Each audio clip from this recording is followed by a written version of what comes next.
tobě jsem musel ukázat rozpětí, vole. Určitě to je odhadnu.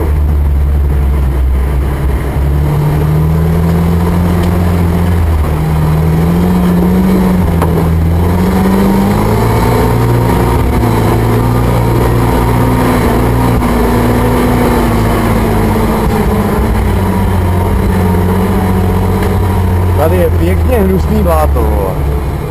No, hlavně pěkně debilní výjezd. No.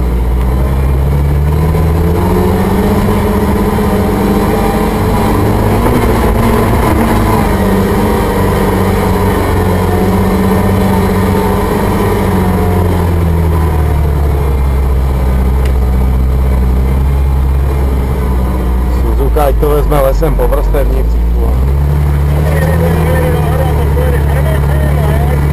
Neříkám, já si vysvětlím tu vodu, já vůbec neslyším.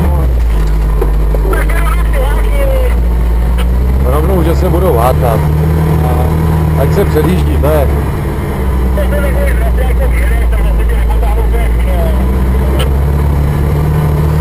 No, včera jsem viděl větší sračky. Včera si jezdil horší kopce.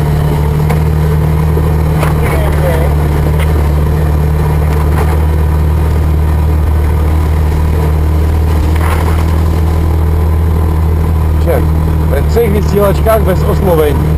No právě. No.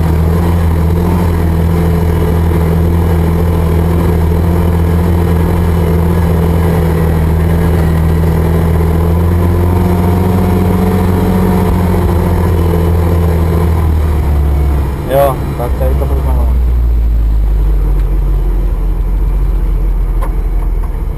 No.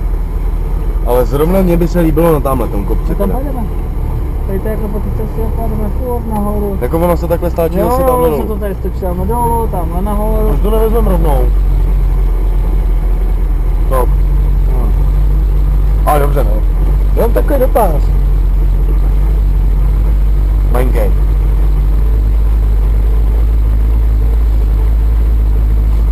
Tak všude takový záblišky, ty vole. To zase tak věděl, že tady byla bláto, ale že tady bylo chvíle sračky jako těžký.